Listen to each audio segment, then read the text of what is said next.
When is the right time to call a kid's bedroom organizer? If your child's bedroom is looking extremely cluttered, it's time to call kids' bedroom organizers in Melbourne. But if you're looking at a specific scenario, you should consider them when 1. You find that the bedroom has become full of useless items. 2. The bedroom has not been organized for a long time. 3. Cleaning the bedroom is becoming difficult due to several items. 4. You don't have time for organizing your kid's bedroom.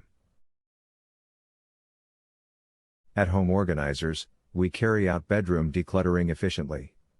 Besides, we are also a trusted kids' furniture organizer in Melbourne. Call now 0407 094 444. Mail at nancy@homeorganisers.com.